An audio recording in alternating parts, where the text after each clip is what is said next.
la imagen. Bueno, ahí está.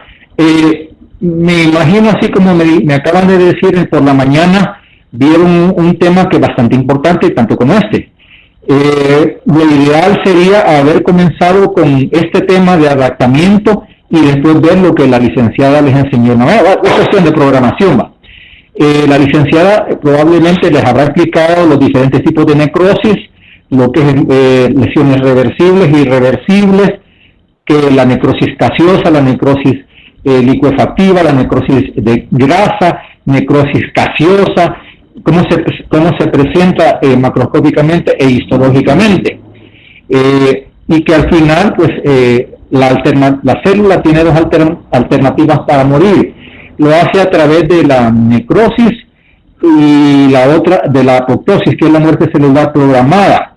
Eso me imagino que es lo que habrán visto por la mañana, y también los mecanismos fisiopatológicos, el tema de cómo se desarrolla la fisiopatología de la lesión en una célula, exactamente el aumento del calcio intracitoplasmático, lesiones directas a la mitocondria, la dispersación de mielina, pues el agotamiento de ATP, infinidad de cosas que al final eso tienen que habérselo dicho la licenciada, y que al final la célula muere.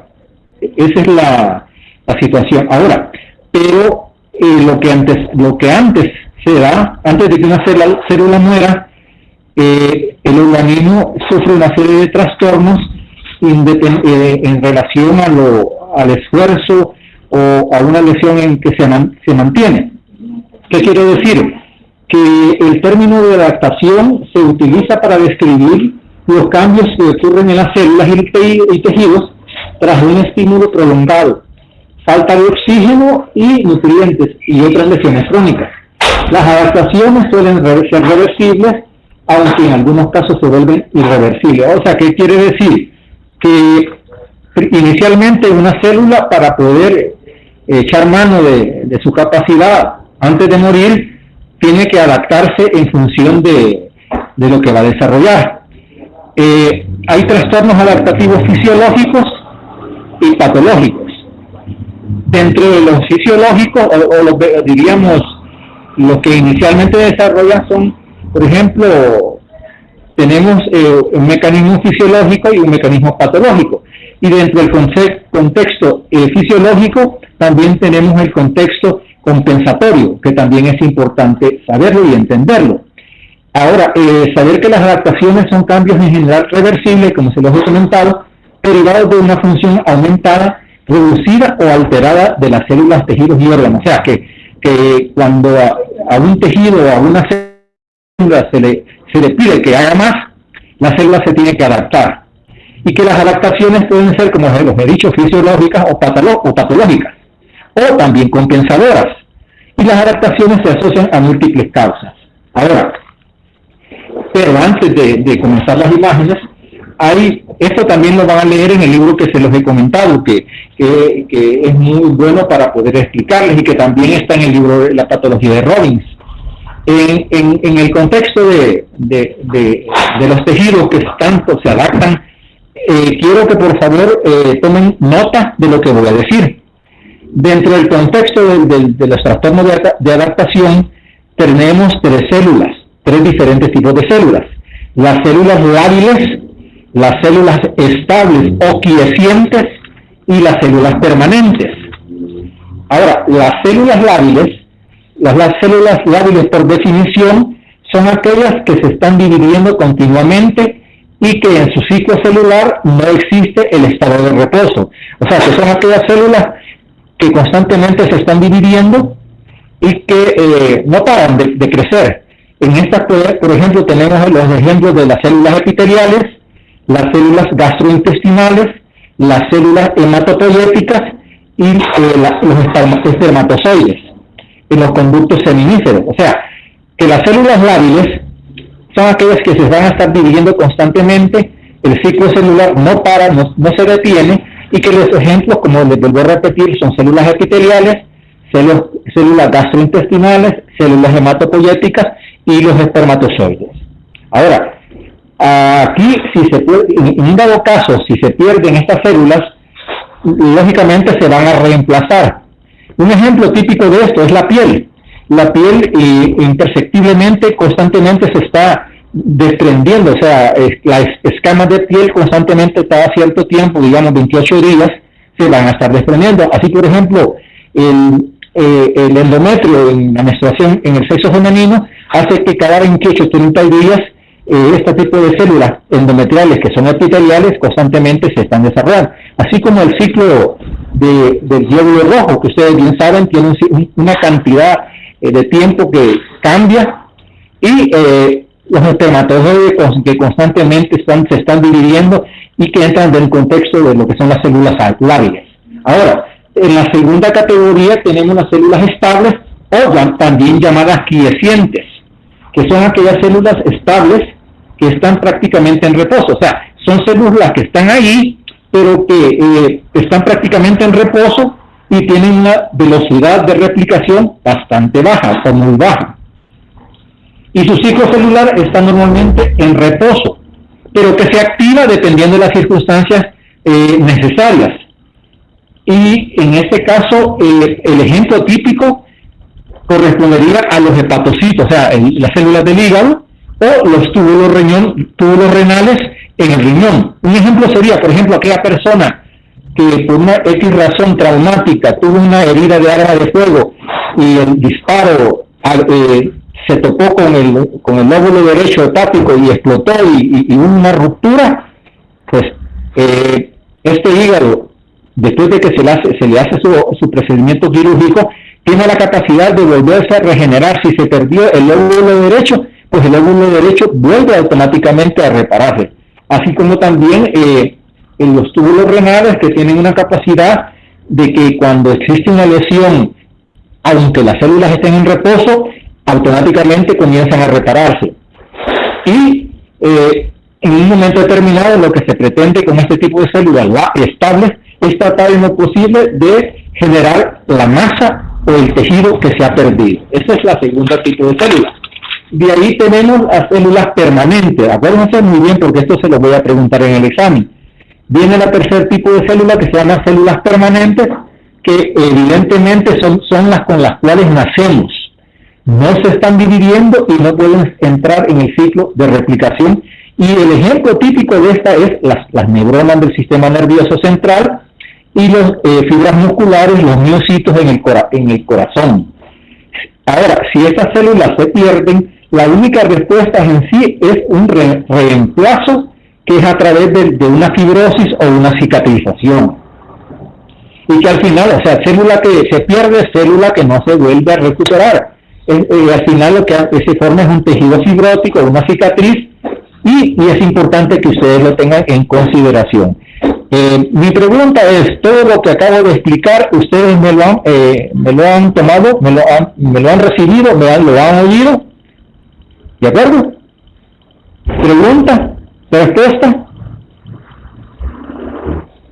Chicos, ¿me han oído? Doctor, dígame. Buenas tardes. Buenas tardes. En los 3 tipos de células, usted dijo que habían células estables, células permanentes y el otro tipo de células. Que son las células lábiles. Las células lábiles, con B grande, lábiles. Células lábiles, células estables y células permanentes. ¿Ya, de acuerdo? Gracias, doctor. Va, muy amable. Va, mire, comenzamos con la siguiente imagen. Esto que ustedes ven ahí se llama adaptación celular. Evidentemente lo que estamos viendo acá es una fibra muscular estriada que corresponde al corazón. Si ustedes ven la imagen superior, la primera que se ve es un trozo de músculo y por debajo vemos un músculo. Ahora, cuando un órgano, en el caso corazón, se es constantemente estimulado o forzado a hacer una actividad que al final inicialmente se puede adaptar, o al final tiene la alternativa de fallecer o de necrosarse. Si ustedes ven, ahí tenemos 2 alternativas, la que está a la derecha y la que está a la izquierda. La que está a la derecha es la que hoy vieron este día, en la mañana. Ven que la célula muscular al lado derecho, en dirección a las flechas, de arriba hacia abajo, ustedes ven que progresivamente la célula, la miocárdica, la primera, se ve como una vacuola, de ahí comienzan a existir una serie de alteraciones. A ustedes en clase tienen que haberles explicado que cuando una célula se comienza a dañar, lo que primero se desarrolla es una tumefacción o hinchazón e infiltración grasa, o sea que todos los tejidos que comienzan a dañarse se comienzan a llenar de líquido, se empiezan a edematizar y se empiezan a llenar de grasa, como un mecanismo propio de daño que inicialmente es reversible. Ahora, si esto persiste, si esta infiltración grasa, si esta hinchazón, quiere decir no vuelve a su estado original, que lo desencadenó, puede, lógico, entrar a lo que le llaman punto de no retorno, que sería cuando ya pasa a la antesala de la muerte celular. Lo que vemos al final por debajo es un corazón con un infarto, con una necrosis.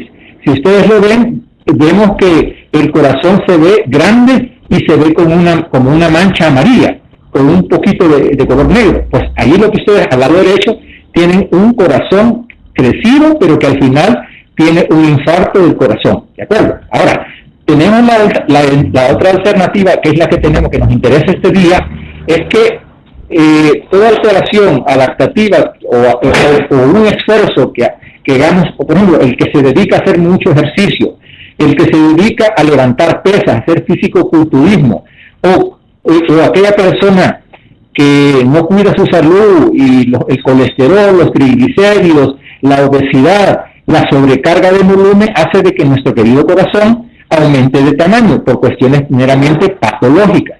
Ahora, todo órgano, en función de su origen, puede tener condiciones fisiológicas y condiciones patológicas. Aquí lo que tenemos es un corazón que está aumentando está aumentando de tamaño.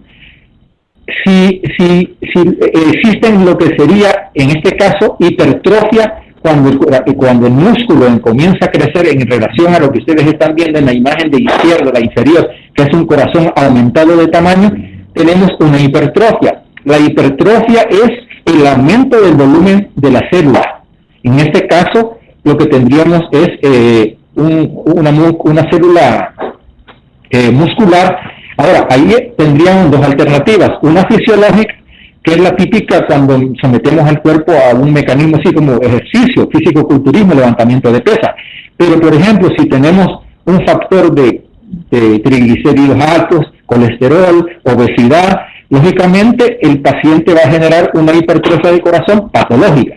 O sea, quiero que tengan en mente que cuando comenzamos a estudiar los mecanismos adaptativos, tenemos dos alternativas: o es fisiológico o es patológico. O también podemos, dentro del contexto fisiológico, tenemos una a nivel hormonal y otro a nivel compensatorio. Siguiente imagen, por favor.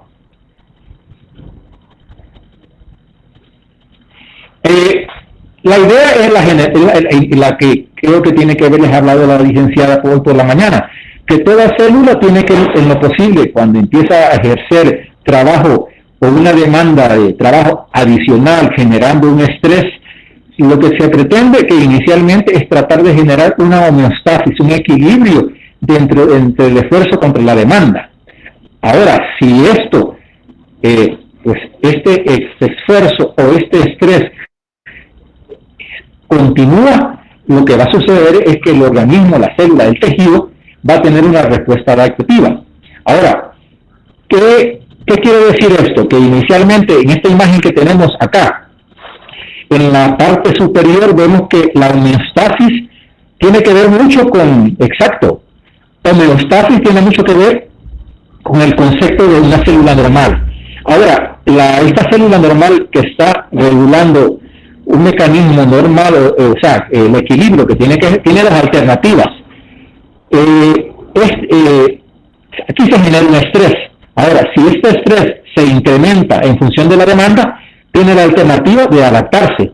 Ahora, pero si este estímulo es extremadamente en exceso, lo que va a suceder es que la célula se va a dañar y la célula va a morir. Ahora, Pero la otra alternativa, que es de izquierda a derecha, que vemos es cuando la adaptación llega a su culminación y ya no vuelve a lo normal, puede generar también un daño de la célula, que es lo que lógicamente vieron por la mañana. Siguiente imagen, por favor. Allí volvemos a ver un poquito mejor la imagen. Vemos que a la derecha la imagen típica es un corazón grande, amarillo, con manchas negras. Ahí lo que estamos viendo es un infarto, pero que inicialmente en la imagen de la fibra superior vemos que hay un montón de manchitas amarillas. Eso es la infiltración grasa, y al mismo tiempo aumentarlo de tamaño por el edema. Ahora, lo que está a la imagen izquierda, ustedes ven que la fibra muscular, exacto, esta que ustedes están viendo ahí, no está lesionada, sino que se está adaptando en función a algo que el paciente está generando. Puede ser algo fisiológico, puede ser algo patológico. Si es fisiológico, pues va a volver a su estado original, pero en el caso lo que te abajo es un mecanismo extremadamente hipertrófico en relación a que el mecanismo no paró. Ahora, por definición, la hipertrofia es el aumento del volumen de la célula. En este caso es irreversible. Ahora, la hipertrofia se divide en fisiológica y en patológica. El ejemplo de fisiológica sería el generar ejercicio excesivo, o aquella persona que genera exceso de esfuerzo, aquel fisicoculturismo, o la otra contrapartida, que es la hipertrofia patológica, es cuando tenemos, por ejemplo, el antecedente de hipertensión arterial no tratada, o tenemos edema agudo del pulmón, o insuficiencia renal, o síndrome hepatorrenal. O sea que ya cuando hablamos de hipertrofia patológica, estamos hablando evidentemente de alteraciones irreversibles que ya conllevan la interrelación con otros órganos. O sea, yo quiero que tengan en mente de que el mecanismo adaptativo puede ser fisiológico, puede ser patológico, en todo lo que vamos a ver este día. Siguiente imagen, por favor. Ahora, si las reacciones al estrés persisten, el estrés persistente puede producir una lesión celular crónica, o sea que la lesión no se ve de la noche a la mañana. La lesión progresivamente se va generando. Y las principales respuestas adaptativas en este caso son la atrofia, la hipertrofia, la hiperplasia, la metaplasia, la displasia y el almacenamiento. O sea, la atrofia, por definición, es la disminución del volumen celular. La hipertrofia es el aumento del volumen celular. La hiperplasia es el aumento en el número de células.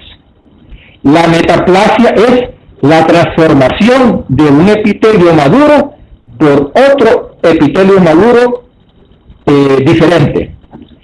La displasia es alteración anormal de las células. Y el almacenamiento de pigmentos son aquellas alteraciones que tienen que ver cuando el órgano, la célula, se desgasta, se envejece y va creando una serie de elementos celulares que tienen que ver con el envejecimiento o la degeneración. Vuelvo a repetir para que no tengamos. Atrofia es disminución del volumen celular. Hipertrofia es el aumento del volumen, o sea, es lo contrario. Atrofia es disminución del volumen de la célula o del tamaño del órgano. La hipertrofia es el aumento del volumen del órgano o la célula. La hiperplasia es el aumento en número de las células. La metaplasia es la transformación de un epitelio maduro benigno por otro epitelio benigno maduro. Displasia es la alteración anormal en la arquitectura de una célula. Y el almacenamiento son los pigmentos de envejecimiento. Ahora, ahí ustedes quiero que vean que de arriba hacia abajo, desde lo que sería un núcleo normal, progresivamente va bajando y, por ejemplo, ahí son células que todavía podríamos decir que están dentro del contexto normal, o sea, pero que ya van generando un cierto cambio. En la tercera de arriba exacta, ahí lo que tenemos es una reducción del volumen de la célula. En el siguiente, tenemos abajo, en la cuarta, de arriba para abajo, ahí tenemos el aumento del volumen. En la siguiente tenemos el aumento del número de células. Y al final tenemos un conglomerado de células que tiene que haber pasado por una hiperplasia y ven que las células están extremadamente alteradas. O sea, cuando yo hablo de displasia, quiero decir que vamos a tener una alteración del núcleo y del citoplasma. Normalmente el núcleo y el citoplasma tienen una relación de 1 a 3. O sea, 1 corresponde al núcleo y 3 en relación al tamaño del citoplasma. Y cuando una célula se convierte en displasia, se invierte, o sea, el 1 que corresponde al núcleo que se convierte en una relación de 3. Y cuando el citoplasma normalmente es grande y que es 3, es lo contrario, se invierte y es 1, o sea, es más escaso y pequeño, debido a que la célula pierde agua y se hace más compacta. Siguiente imagen, por favor.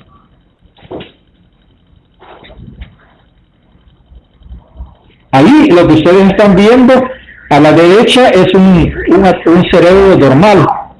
A la izquierda ustedes ven un cerebro que evidentemente los surcos cerebrales se les ve que están dilatados, hay adelgazamiento de los surcos, eso es una atrofia, hay una disminución del volumen, que es evidentemente, en este caso, el envejecimiento, la senilidad, o sea, todos vamos a envejecer, es algo fisiológico desde el punto de vista atrófico.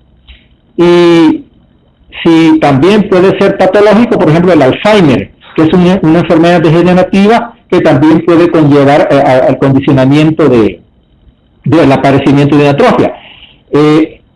Esta imagen que ustedes ven es tratar de lo posible de hacer la diferencia entre lo normal que está a la derecha, que es lo anormal que está a la izquierda. Siguiente imagen, por favor. Esa es la atrofia.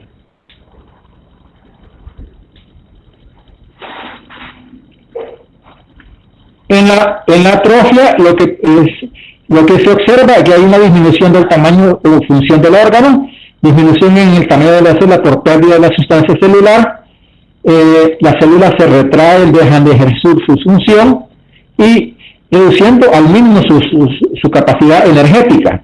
Y bioquímicamente lo que tenemos es un desequilibrio entre la síntesis y la degradación proteica. Ahora, lo que en sí tenemos acá es que lo que va a notar es una disminución del volumen. Ahora, ¿cuáles pueden ser las razones? Son muchas.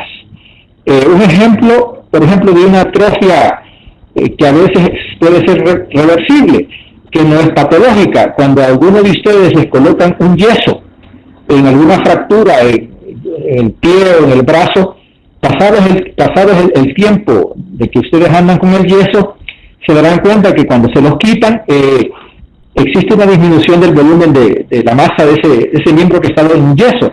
Eso es una atrofia que se ha generado por compresión, por el tiempo que ha estado colocado el yeso. También podríamos tener, por ejemplo, cuando una persona ha tenido una poliomielitis, que la poliomielitis, ustedes bien saben, es un virus que lo que va a generar es un mecanismo de alteración, de disminución de la sensibilidad. O sea, lo que vamos a ver es un paciente con atrofia unilateral. Aquellas personas que se les ve que un miembro, la mitad del cuerpo tiene una disminución de volumen contra relación de otro. Otra causa de atrofia es cuando, por ejemplo, por compresión, un órgano que esté comprimido por otro va a generar que no se desarrolle. O también, por ejemplo, la ruptura o el que se corte una porción de nervio, la pérdida de un nervio puede generar también un mecanismo de atrofia. Siguiente imagen, eso sería desde el punto de vista patológico. Siguiente imagen, por favor. Causas de atrofia. Una, por reducción de la demanda funcional. Aquí lo que vemos, la atrofia post-inmovilización musculoesquelética Esto puede ser acompañado con osteoporosis secundaria. La inmovilización musculoesquelética es el típico yeso que se pone en una fractura. O sea, ahora, si hay una fractura en una persona ya mayor, pues aparece una osteoporosis, que sería la sustitución de un hueso normal por un hueso extremadamente poroso, descalcificado. También podemos tener una atrofia por aporte insuficiente de oxígeno. Aquí es cuando, por ejemplo, un tejido no recibe una cantidad de oxígeno adecuada, el órgano se empieza a empobrecer y disminución del volumen del órgano. Y también en la insuficiencia de nutrientes, aquellas personas que son extremadamente desnutridas pueden llevar a producir un aspecto caquéxico, o sea, una persona extremadamente atrofia. Hay una atrofia muscular, una atrofia de estructura, es aquel típico paciente crónico que está encamado en aquellos hospitales que tiene mucho tiempo de estar ingresado. Siguiente imagen.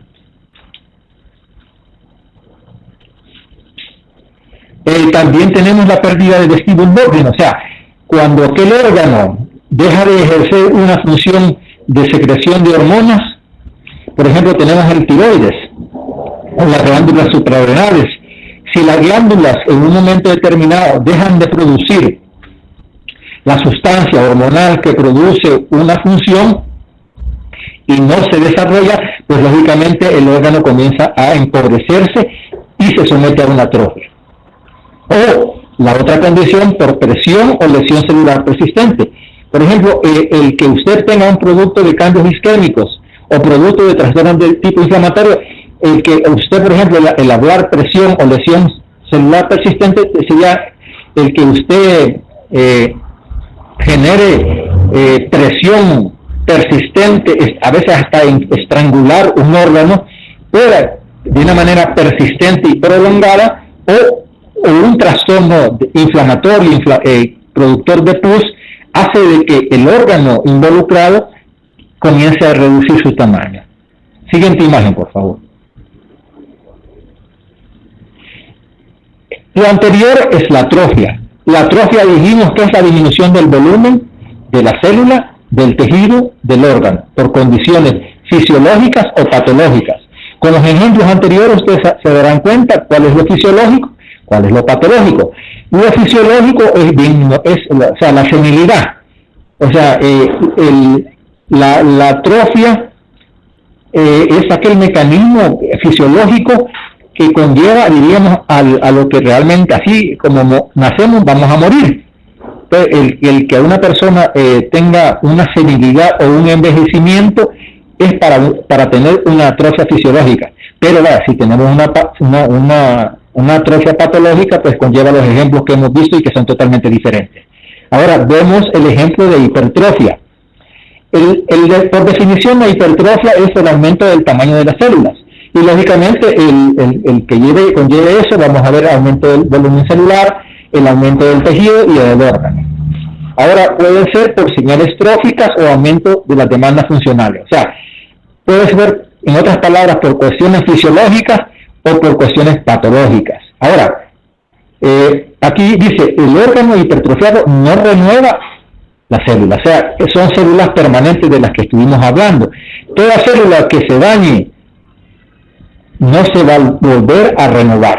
Entonces, cuando hay un infarto o una hipertrofia o un daño, esas células se pierden si son de corazón o si son del sistema nervioso central que correspondería a las neuronas.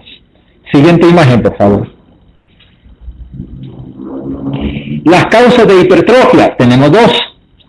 Las causas de hipertrofia fisiológica, que sería, como les he dicho, aumento del volumen del tamaño de la célula, el aumento del volumen por insuficiencia hormonal, o sea, un órgano que no se desarrolla a plenitud con la función hormonal, puede disminuir puede aumentar su tamaño, o por sobrecarga de la demanda funcional. O sea, aquí típicamente tenemos pacientes que se someten a un fisicoculturismo o que se someten a una hipertrofia porque el que usted tenga aumento de la resistencia vascular periférica por un trastorno de aumento de consumo de sal, etcétera, conlleva a lo que sería una hipertrofia patológica. O sea, todo inicialmente es fisiológico, pero de ahí se transforma a algo patológico.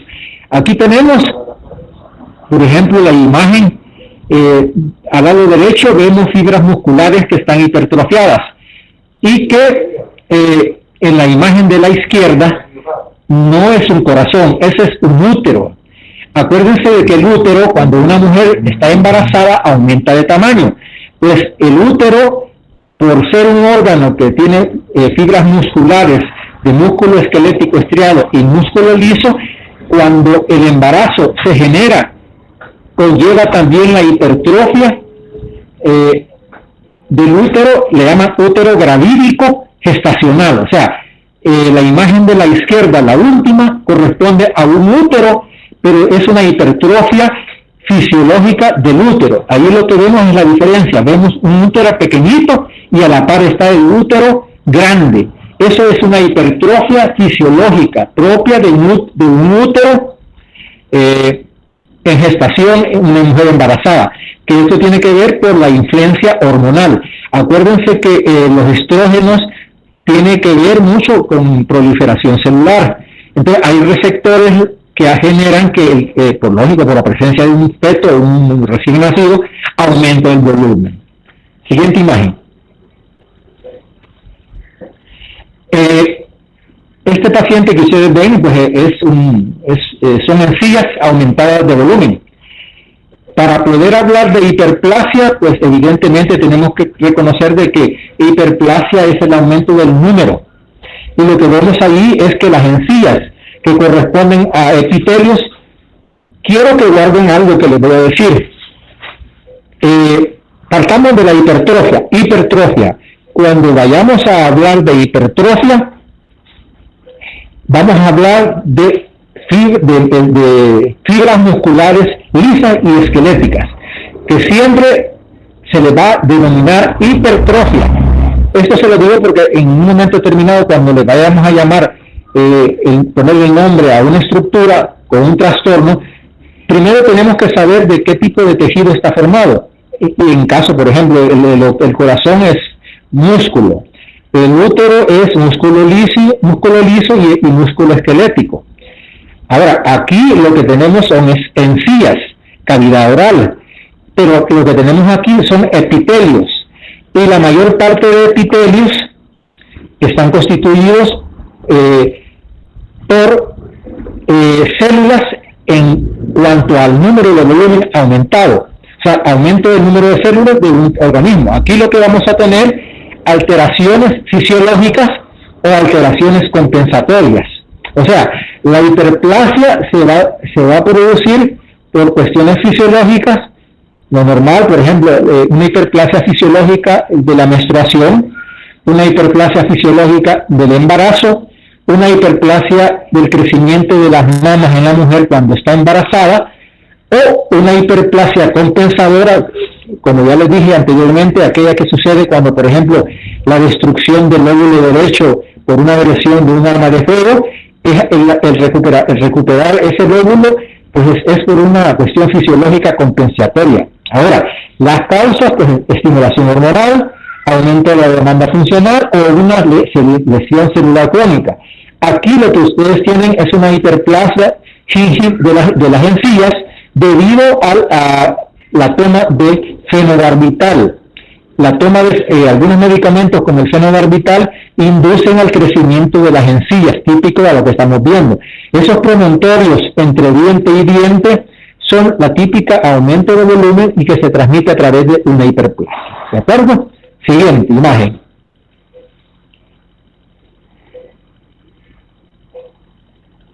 Ahora, la hiperplasia, como bien se lo repito, siempre hay una hormonal, que es el aumento de la capacidad funcional de un tejido cuando se excede, o cuando hay una hiperplasia uterina, hiperplasia mamaria.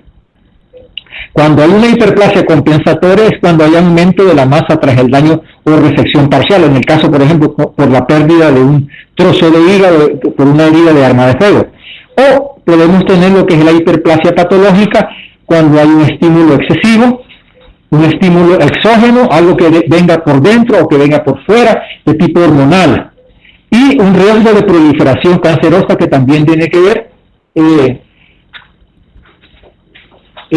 que usted, por ejemplo, tenga todos los tumores, cuando ya veamos neoplasias malignas, tumores, para que un tumor maligno se desarrolle, tiene que haber pasado por una hiperplasia. Entonces aquí hablamos de riesgo de proliferación cancerosa cuando tenemos de manera previa el crecimiento de hiperplasia. Siguiente imagen. Aquí lo que tenemos son la típica, lo que se llama el mecanismo de hiperplasia, el cómo se da.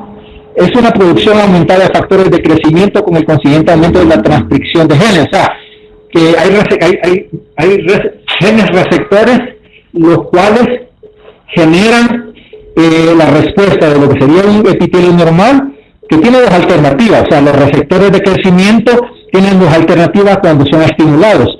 O se produce una hiperplasia o se produce una hipertrofia.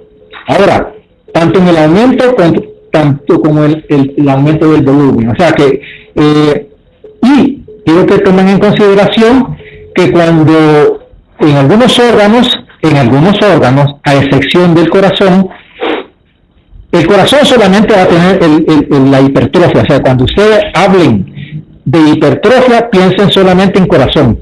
Ahora, la mayor parte de órganos, cuando tienen hiperplasia, suelen acompañarse de hipertrofia. Esto yo se lo digo para que lo tomen muy en consideración. Siguiente imagen.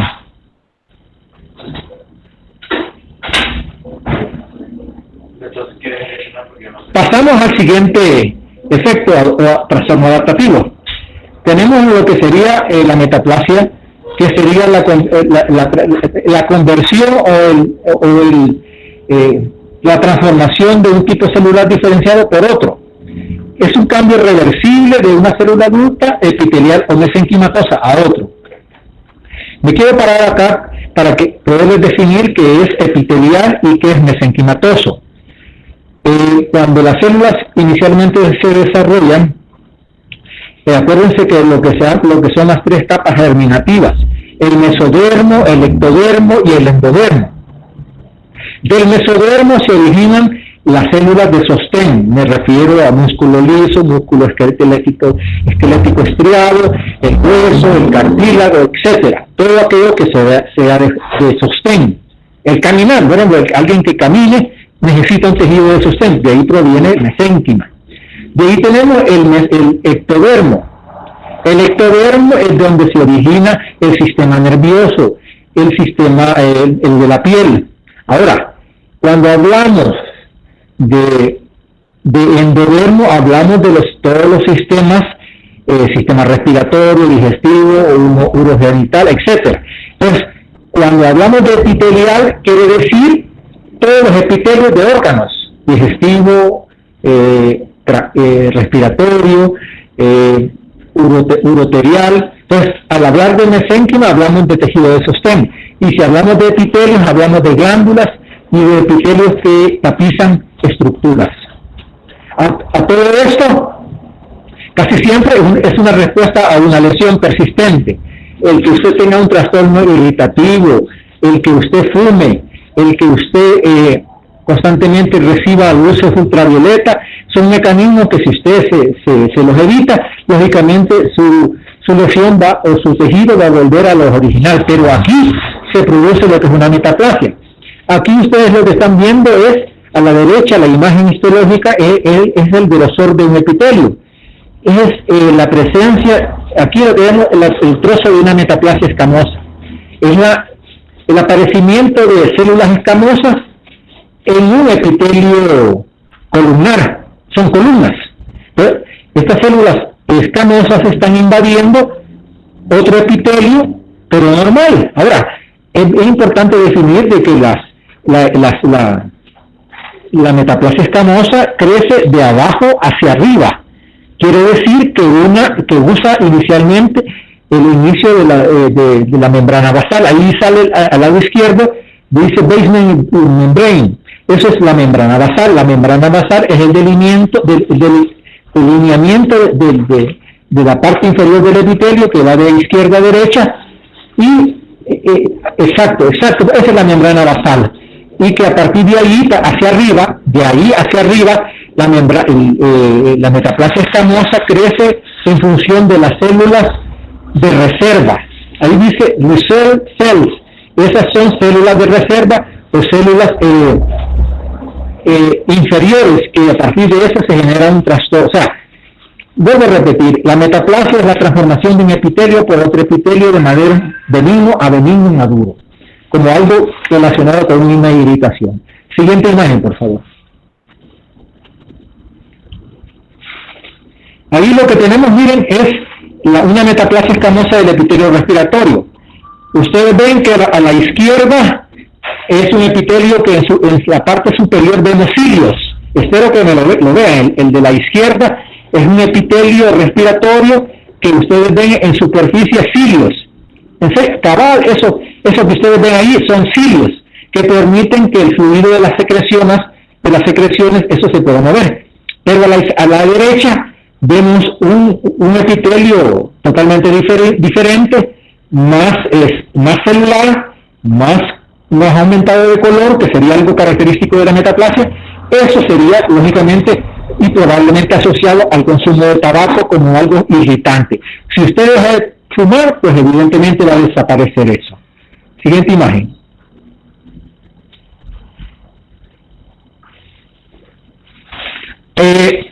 Aquella persona que consume mucho cosas irritantes, chile, condimentos, grasas, alcohol,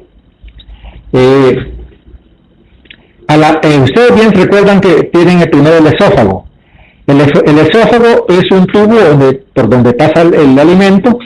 El esófago tiene una porción superior, media e inferior, y tiene un epitelio escamoso, células escamosas, que es el que están viendo a la izquierda. ¿De acuerdo? Eso es lo normal. Ahora, y de repente, para abajo tenemos la unión del estómago, que sería la unión esófago, o sea, el cardias es la unión del esófago con el estómago a nivel del tercio inferior. Esa transformación de epitelio escamoso a estómago o glándula gástrica es lo normal, pero la imagen que vemos acá a la derecha es una gran cantidad de células glandulares gástricas, pero que están presentes en la porción del tercio inferior del esófago. Entonces, esa presencia de células allí, lógicamente, no es normal. O sea, es nada más un mecanismo probablemente irritante, que eso se llama esófago de Barrett. El esófago de Barrett es una metaplasia, es la presencia de glándulas a nivel del tercio inferior del esófago. Es algo que, si usted deja de tomar cosas irritantes, alcohol, etcétera, eso va a volver a su normalidad. Eso es nada más un mecanismo adaptativo que hace de que la célula... Ahora, el problema del esófago de Barrett, que si usted no deja de hacer lo que está haciendo, puede llegar a inducir una lesión preneoplásica hasta llegar a cáncer. Siguiente imagen. El mecanismo de la metaplasia es cuando corresponde a una reprogramación de las células madres o células mesenquimatosas indiferenciadas en el tejido conectivo. Ahora aquí el proceso es mediado por citoquinas, factores de crecimiento, componentes extracelulares. Son estructuras que inicialmente son células esenciales que se desarrollan debido a mecanismos inicialmente por receptores de membrana que condicionan a la formación de citoquinas, por ejemplo las interleucinas, que son factores de crecimiento que conlleva esto. Ahora, a todo esto, si esto se produce, tenemos la esperanza de que la metaplasia es algo reversible. Si usted deja de hacer lo que está haciendo, que le está provocando patología, va a desaparecer y va a ser algo reversible. Siguiente imagen, por favor.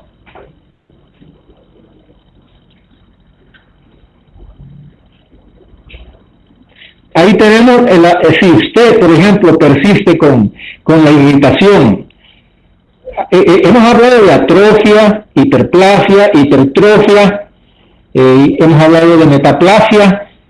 Si al fin, es casi diríamos una secuencia, aunque la atrofia es algo pues un poquito diferente, ¿verdad? Pero que la hiperplasia, hipertrofia, metaplasia, pues casi van de la mano. Ahora, la displasia, si usted de plano no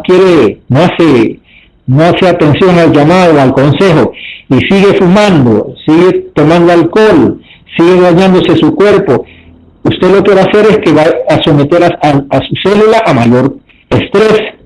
Y lo que va a suceder es que vamos a tener una célula, ahí sale un diagrama muy bonito, célula normal, no sé si me puedes, exacto, subir arriba.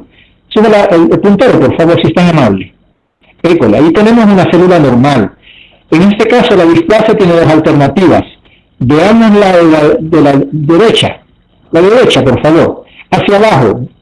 Inicialmente, tenemos una metaplasia, que ya la hablamos. Y tenemos por debajo, si usted persiste con la irritación, ahí lo que vamos a tener es un crecimiento de maduración desordenada de las células componentes de un tejido. Ahora, aquí las causas de una displasia, que es la que estamos estudiando acá justo donde está el puntero, vemos inicialmente que las células están ordenadas. Acá ya las células están desordenadas. Ya no hay una relación núcleo-citoplasma correcto. Dijimos al principio de que la relación normal es de 1 a 3. Y ya cuando entramos a una displasia es lo contrario.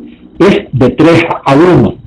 Ahora, las causas aquí, pues variación del tamaño y forma de las células, disposición desordenada de células del epitelio. O sea, evidentemente esto persiste. Ahora, tenemos la otra alternativa que también es bueno recordarla, que tenemos, aunque haya crecimiento, siempre están ordenadas. Quiero decir, por ejemplo, la hiperplasia, la hipertrofia y la atrofia, aunque sean mecanismos evidentemente adaptativos, siempre son células dentro de un continente de células ordenadas, a diferencia de la displasia, que es totalmente desorganizada. Siguiente imagen, por favor.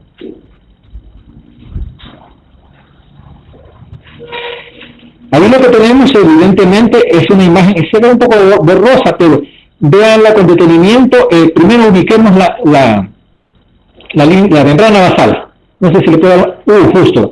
Delimite la membrana basal, de izquierda a derecha. Exacto, esa es la membrana basal. Y por encima tenemos un epitelio extremadamente hiperplásico, totalmente desorganizado, células pequeñas, medianas y grandes, totalmente diferentes.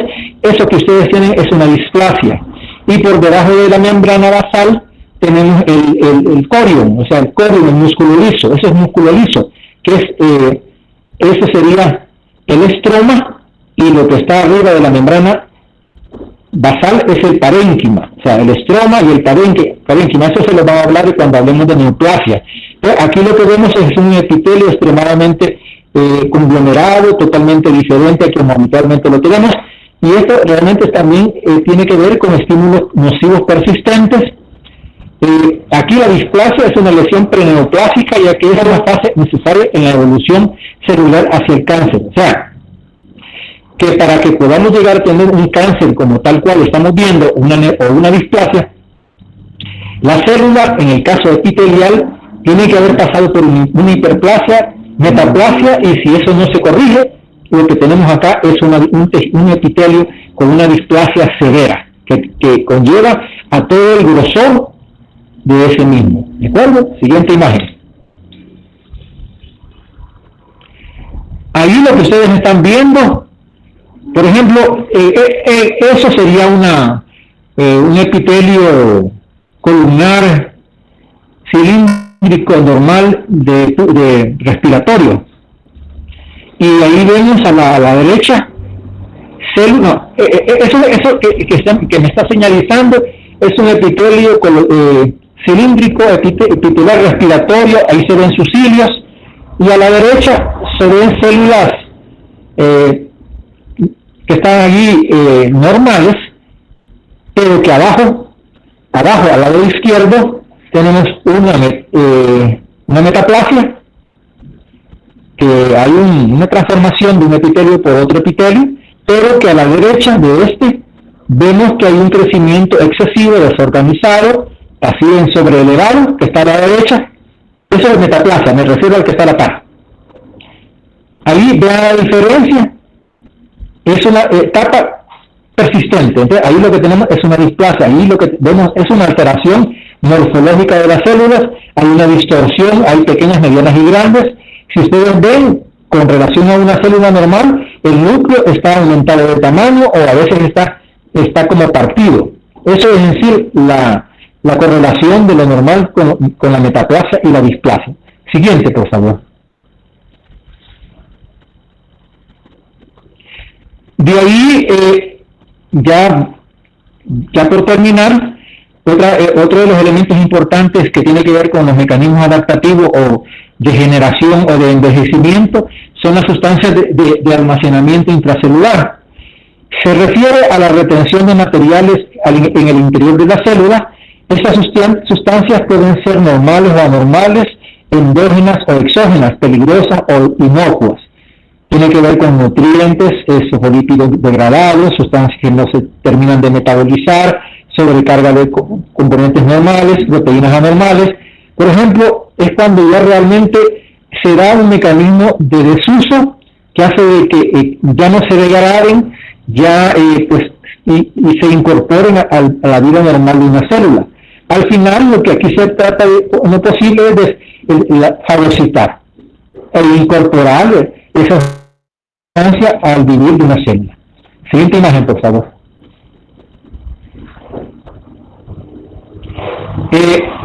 Por ejemplo, vaya, eso que ustedes están viendo, tipos de anomalías en el acúmulo intracelular.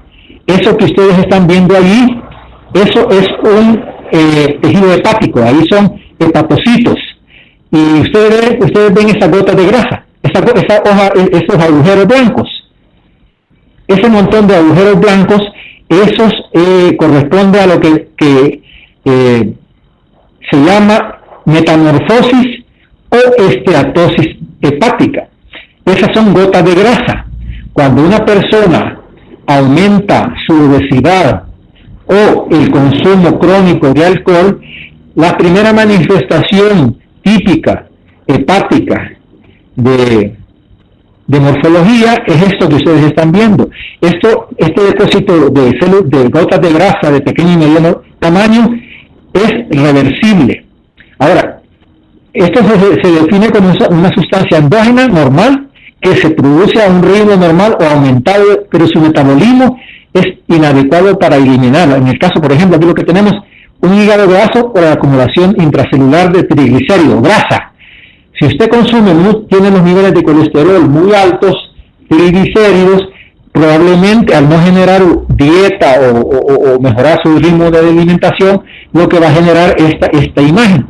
O el alcohólico, el solo consumo de alcohol va a generar esta imagen también, por la persistencia de consumo de alcohol etílico, ¿no? Es algo que tienen que tomar en consideración. Eso lo vamos a ver en el laboratorio y es algo reversible. Si usted se somete a dieta, deja de tomar, pues va a desaparecer esto. Siguiente imagen. Esa es la imagen si usted no deja de hacer lo que está haciendo. O sea, esta imagen es típica de un hígado con cirrosis.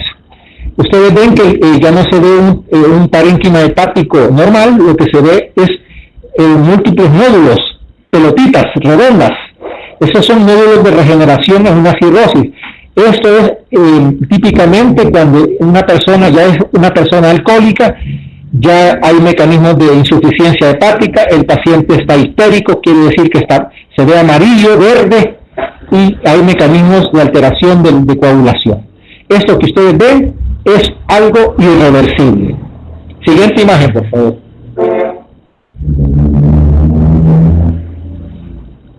Lo que tenemos aquí es otro tipo de alteración.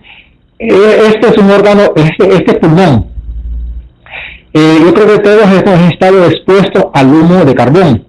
El que se haya subido en autobús y que haya inhalado humo, ¿qué es lo que sucede? Pues usted inhala humo o inhala humo de carbón, lo que sucede es que su pulmón respira, inhala esa sustancia, el carbón que usted respira llega a sus pulmones, los macrófagos pulmonares fagotizan, se comen ese carbón, ese CO2, y generan esta imagen que ustedes están viendo. Esto es un pulmón que tiene lesiones de color negra irregular. Esto se llama antracosis. Esto es una neumoconiosis. Son alteraciones propias por la inhalación de CO2, carbón. Ahora, estos son tipos de pigmentos. Son coloraciones que el órgano en su interior asume y se ve de esta manera. Ahora, tiene mucho que ver con trastornos de efectos de genéticos de enzimas específicas, cuando realmente puede ser lesiones muy mínimas o cuando ya se expresa de una manera muy manifiesta, así como ustedes lo están viendo. Siguiente imagen, por favor. Esto que ustedes están viendo acá, por ejemplo, es una falange vulgarmente conocido como el dedo gordo del pie, que a nivel de la articulación interfalángica, ustedes ven así como una piedra. Eso que ustedes están viendo, puede ver el puntero donde comienza la flecha, eso es más a la izquierda, más a la izquierda.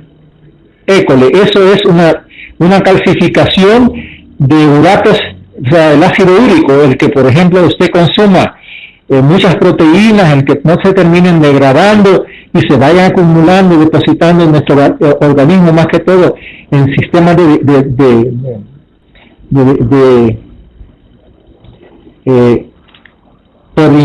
por depósito. Vemos que son calcificaciones por uratos de ácido úrico, típicos también en este tipo de acumulaciones de elementos que vienen de afuera. Siguiente imagen, por favor.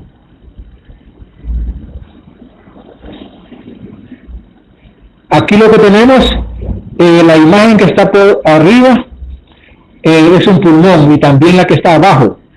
Ustedes en el pulmón ven un montón de agujeros, como cavernas, orificios, y abajo también lo ven. Es la misma imagen que estamos viendo anterior, solamente que se ve mucho más clara. El depósito de carbón y el depósito de sílice son componentes de cuestiones laborales de la inhalación, entonces ustedes lo van a ver de esa misma manera.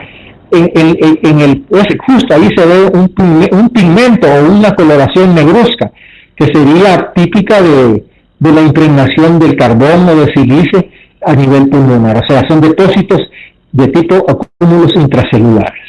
Siguiente imagen, por favor.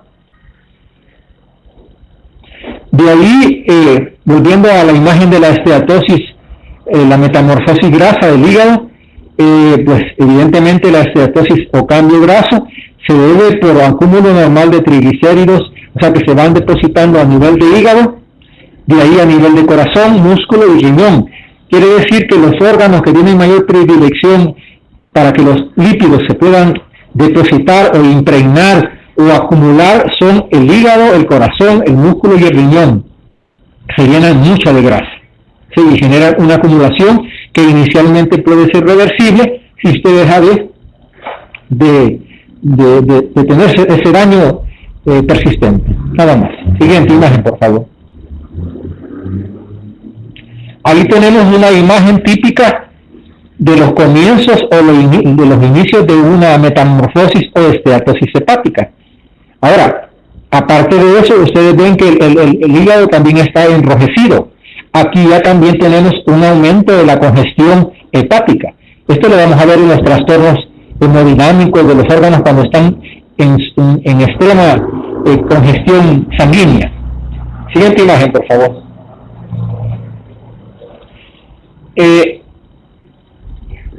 También esta es una arteria que es el polígono de Wilms, que está en la base del cerebro, que eso es grasa. O sea, las consecuencias de eso es ateroesclerosis, o sea, son ateromas que se han formado por depósitos de grasa, de colesterol, a nivel del polígono de Wilms, que es un sistema que está a nivel de la base del cráneo, en la silla turca, que ustedes lo ven. O sea, son depósitos de colesterol, triglicéridos, que han hecho de que estas arterias tan pequeñas y tan extremas se hayan endurecido y lógicamente la persona, en este caso, tiene que haber muerto por una ruptura, pero es debido a depósitos intracelulares. Siguiente imagen, por favor. De ahí, por ejemplo, tenemos otras alteraciones en depósito. Esto va en función de, por ejemplo, las imágenes que tenemos ahí son de, tanto derecha como izquierda, son de hígado.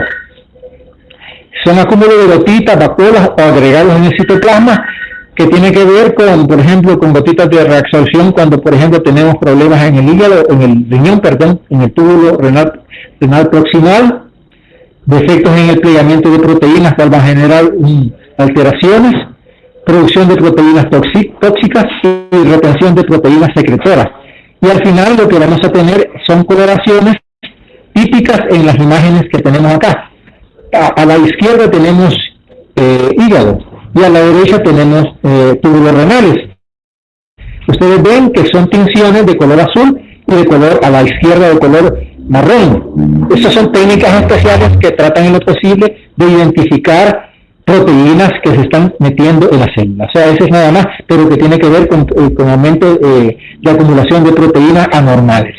Y es por eso que usamos las técnicas especiales histológicas. Siguiente imagen.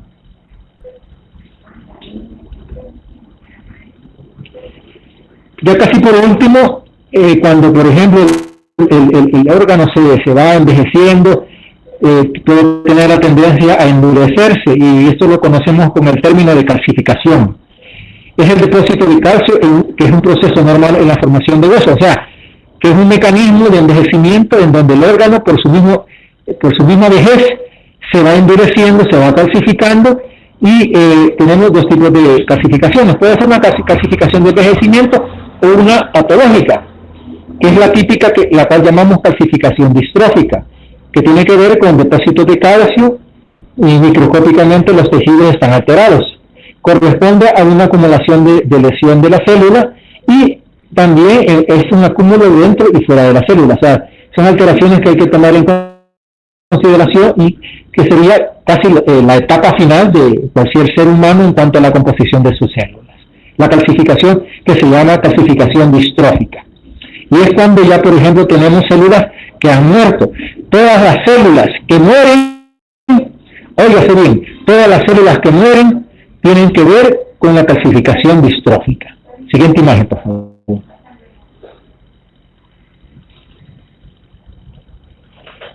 Y esto que tenemos acá es una válvula mitral del corazón, o tricúpide, perdón. Esto también serían calcificaciones distróficas. Recapitulando, la calcificación distrófica ocurre en las necrosis, en la muerte celular y en los depósitos de colesterol. Esto es lo que estamos viendo, es una válvula tricúspide del corazón en donde se ve un montón de depósitos de color amarillo que sería triglicéridos y colesterol. Estos se han calcificado y se convierten en una calcificación distrófica. Siguiente imagen. Aparte, o sea, hay dos tipos de calcificación. La calcificación distrófica, que se da en las necrosis y en los depósitos de arteriosclerosis, de colesterol y triglicéridos calcificados. Pero tenemos también la otra variante, otro tipo de calcificación, que es la metastásica, que se debe a la alteración del metabolismo del calcio. Aquí es lo importante, por ejemplo, la analítica de la sangre que se va a examinar. Ahí vamos a determinar el nivel de calcio. Se asocia a un aumento de la concentración sérica de calcio, por ejemplo, en la insuficiencia renal crónica. En este tipo de pacientes también va a haber un endurecimiento, pero aquí se le va a llamar calcificación metastásica. Va a haber también por intoxicación de vitamina D, y cuando tengamos problemas de alteraciones de las hiperparatiroideas, las paratiroides, que tiene que ver con el metabolismo de estructuras típicas y que iba a inclinar a la calcificación metastásica. O sea, hay que saber la diferencia entre una y otra. Siguiente imagen, por favor.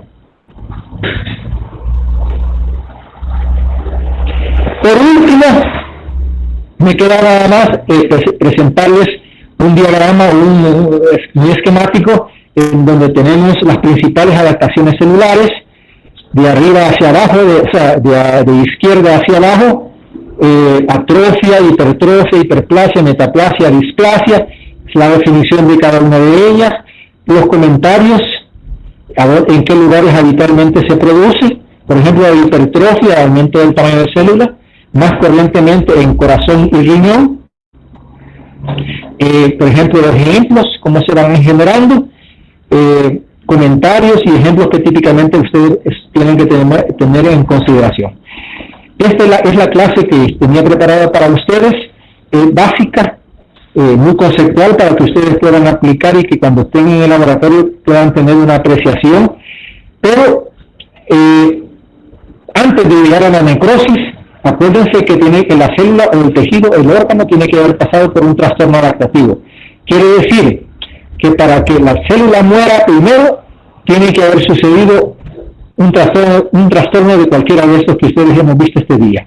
O sea, si la célula muere, primero tiene que haber sucedido una hipertrofia, una hiperplasia, una metaplasia, una displasia, una atrofia, y después, si esto no se subsanó, no se solucionó el problema, viene después la necrosis.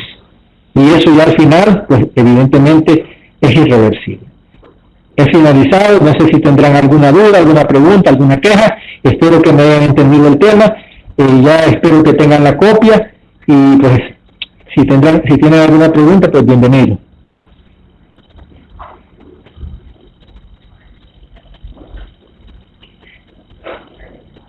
Bueno.